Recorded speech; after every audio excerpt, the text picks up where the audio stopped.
lovelies, welcome back to my channel and welcome back to another Freaky Friday video. Today's reading is for Natalie Wood.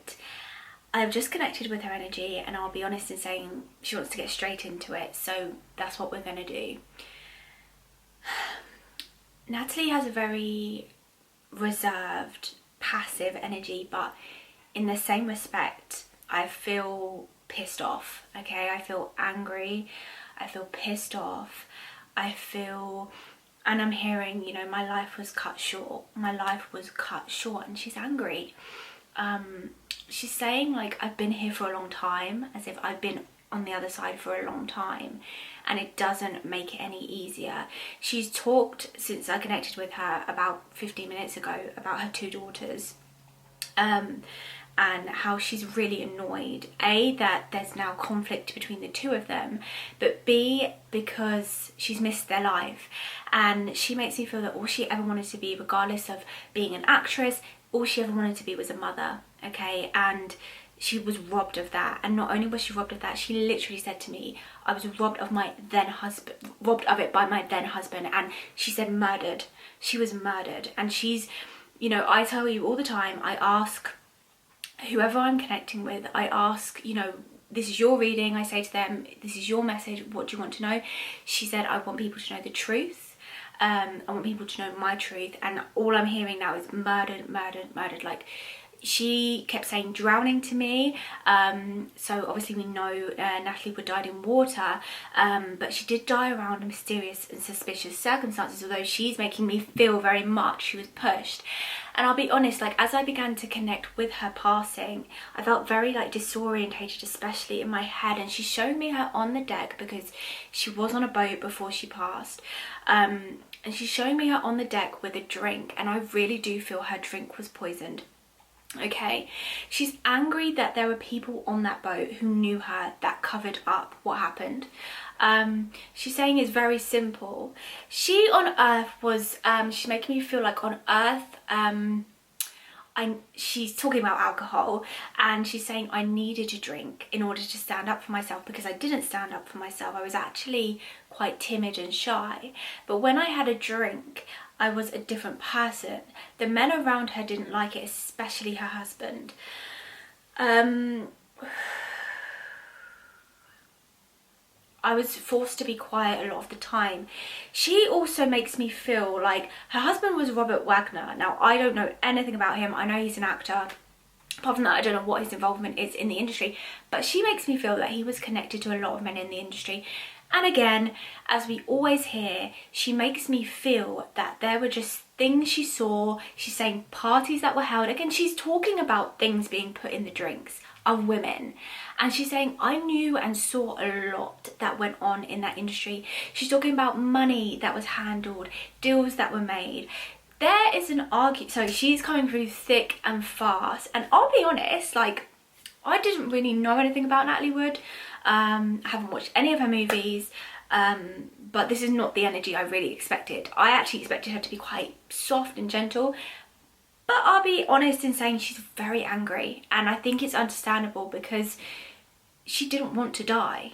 You know, this was something that was completely taken out of her hands. She's making it very clear, I was not ready, it was not my time, and this person did it to me. And she's drawing me to an argument that was had, and she was drunk, and she is saying when I was drunk I acted in a very different manner, in a very different way. I was very outspoken, and I would shout, and I would, you know, act and behave in a very different manner. And she is saying that when me and her husband had this argument, she was saying, like, I'm going to tell everybody, I'm going to do this. He was very forceful. No, you're not. No, you're not. No, you're not. Yes, I am. She's drawing me a lot to money. I keep going like this because she's talking about money, and money being in the hands of the wrong people, and people being defrauded out of money, and contracts that were forged. And she was very aware of all of this. There was a lot that happened in Natalie Wood's life. She's making me feel that just drove her insane. She's also saying, you know, I was such a pure child. Now, she was in the industry from, sorry, we're jumping around because she's giving me so much. she's drawing me back to her childhood and saying I was such a pure, innocent child until I was like thrusted into this world that was like really quite evil, and I saw things way too young, and in order to kind of cope, and how often do we hear this, to cope with the pain, the anger, the hurt, she took drugs. And she, not really drugs, I feel she did dabble in drugs, but it wasn't really her like substance of choice. Alcohol was her substance of choice, because she's saying I always had a drink in my hand, and I feel like she smoked as well. I always had a drink in my hand and I always smoked, and I just couldn't bear. She actually makes me feel like she's talking about the people that she was around. She's like, the obnoxious people I was around, I couldn't stand it. So in order to kind of like numb these feelings of being at these upper class stuck up parties, I would drink, and I would drink to escape. I would drink to escape these awful people and situations that I was in. I don't know if Natalie Wood did any humanitarian work, but she makes me feel like she did, and she makes me feel like she strongly disagreed with, again, it's the money thing. She is talking about being in rooms with wealthy people, and just the way they would be so nonchalant and just so dismissive of what was actually really happening in the world. I feel really sick in my stomach. Like, you know, there's so many things she's saying that I wanted to share. I feel that if she didn't already, I don't know if she did have a book, but she's making me feel like she wanted to write a book. She wanted to write a book of all the truths that she knew, all the things that she had. You know, she's saying so many people don't know this about me and didn't know this about me. But I always felt like, she makes me feel like she was very in the circle, but she felt very outside of the circle. And when she draws me back to that night on the boat, she was really at like wit's end, right? She'd had enough. Not only that, there's a feeling like her husband, and she links me in with like that playboy kind of era, like her husband may have frequently visited like the Playboy mansion and been around a lot of women. I feel like there was a lot of affairs. She's saying it was just like not what she signed up for. It was not the life she signed up for, and she really does feel like she really got the short end of the straw. You know, she really feels like that. She's like, this is not, you know, all I can feel is like this is not what I wanted. This is not what I asked for.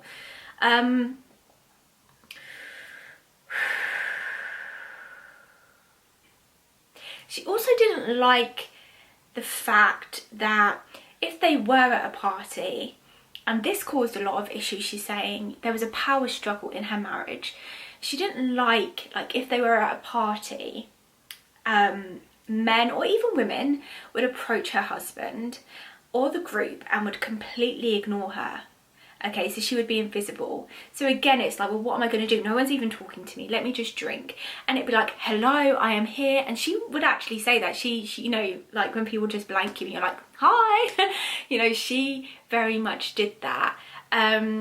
She's like, so much pissed me off. Like, there's no other way I can put it. She's just saying, when I look back, and even in the moment, there was so much suppressed anger, and it just, the whole thing pissed me off. She's annoyed, and you know, she's saying I would love to find peace with my passing,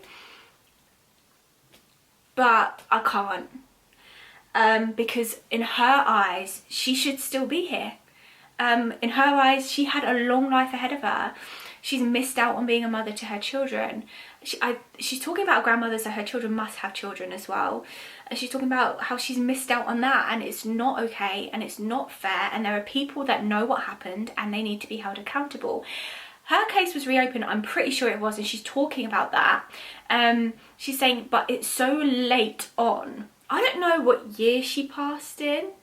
She's giving me 20, like it must be within like the 20 years maybe. But she's saying it's so 30 maybe, it's so late on in the case, like justice can't be served for my life. Because Natalie Wood was very like, she wasn't an insecure woman. She was very secure in herself. Yeah, she's saying, I knew my worth and I knew my value, and, you know, I know that I deserved to live. And, you know, she campaigned. I don't know whether she campaigned in private or she campaigned in public, but, you know, there is a feeling that she did campaign for the lives of other people, that there is a humanitarian side to her. And so all of this bubbling away, and she's seeing all of this money laundering and this fraud and this bad treatment of women and being cheated on and being made to feel invisible, this power imbalance, it just all, I feel, really bubbled in here. And by the time I feel like she got on that boat, tensions were high. She's saying yes, they were. Tensions were high. Like, tensions were high between her and her husband, and there was just a disagreement, and she's like, I don't want to do this, because I knew her and her husband had been married before, yeah, and she wanted to leave. She wanted to leave. There was like a feeling of just feeling undervalued, and this is a woman who very much knew her value, very much knew her worth, and being undervalued was not it. Like, she's not here for that, and she wasn't here for that. In some ways, I feel like Natalie Wood was very much ahead of her time, and she's making me feel like people didn't really get to see that because she was always in the shadow of her husband. She really resents the way women were in the shadows of their husbands, you know. She doesn't like that. She's like, you know, I was me in my own right, but people didn't see that. And she is just like not for it, okay? And she wanted to leave again. I really do feel like she wanted to leave again. She's like, you know, by this point, she's like, I am done. I am telling my side to the story. I am telling all. And it really could, I feel, have ruined her then husband, because she's saying then husband, even though they were very much married when she passed away. But she doesn't want to connect in being married to him at all. So she's saying then husband. She's saying, you know, my then husband,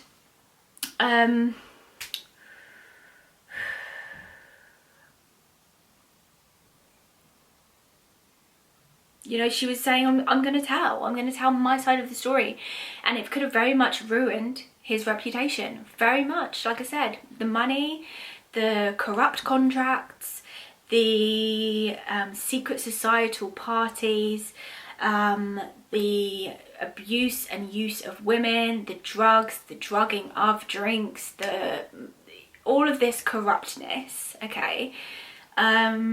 She just wanted to really break away from it, and she was like, I'm done. And at this point, like, bear in mind, behind closed doors, I feel like things had really been boiling. More so between them two was the power struggle, you know. Why didn't you introduce me? Why didn't you say I'm here? Why didn't you include me in this conversation? Why don't you value me in the way I value myself? You know, not in those exact words, but it was, you know, that was the context of the argument. And he, as a person, I feel, was very dismissive. I feel like he saw her as very needy, very much needing validation, and he didn't have the time for it. He wasn't interested in it.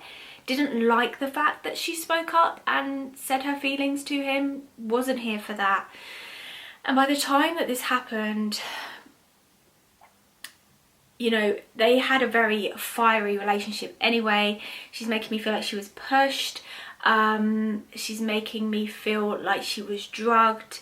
She's making me feel like there was an argument, and I just feel like it was covered up. Yes, correct. There's no other way around it. People are still looking into the case because I think there is so much suspicion and conspiracy around it. And people do know the truth, you know. But she's saying it will never be enough because she can't get her life back, okay?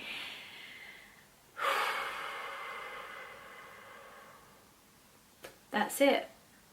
That's my truth.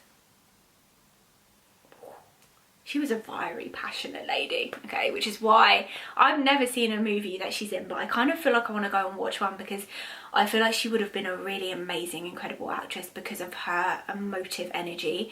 Truly fiery, truly passionate, truly like knew herself, truly confident in her own body, in her own skin, and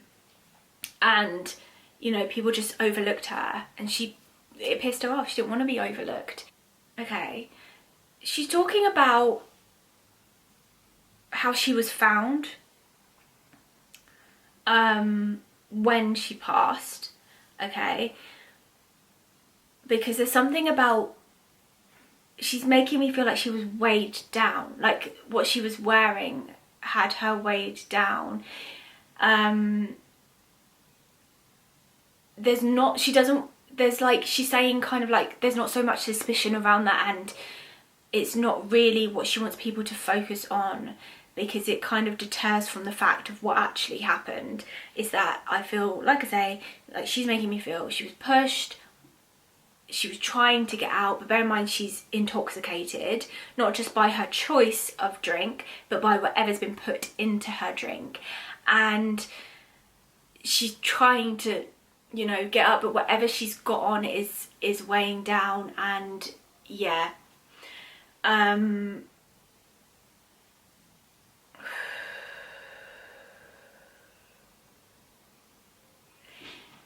everything else in terms of like props and things that were gone, this was all arranged, like this was all set up. So after what happened, she's saying people started to cover things up. There was money that was paid, like this is all really toxic and corrupt, but she's saying there's money that was paid to people on the boat to be quiet. There was threats that were made. Everyone on the boat was made to cover it up and to make it look accidental. That's it, yeah. You know, she's not at peace with it at all, and it's really sad. And you know, yeah. Whew. Sending so much love to Natalie's energy, to her soul, to her spirit. I'm grateful that she came through to share her energy with us, because the passion, I wish you could feel it. It was really like fiery. Probably one of the most fiery, passionate, clear cut, like this is it, and this is that I've ever connected with. And I'm grateful to be able to share her truth. So and the thing about it is, you know me, you know I get very emotional. Like, she's not emotional in the sense of teary, you know, she's emotional in the sense of anger. And I could, you know, when you get angry and like in your gut and you're like shaking, I really feel that. So I'm gonna need a moment to just calm down. But thank you for being with me today, lovelies. I do hope you enjoyed this channeled reading. Please do leave some love for Natalie Wood down in the comments below, and I hope, you know, even though she says it's not enough, that maybe one day the truth will come out to everyone else and people will really be able to know what happened. I will see you soon for another reading. Bye.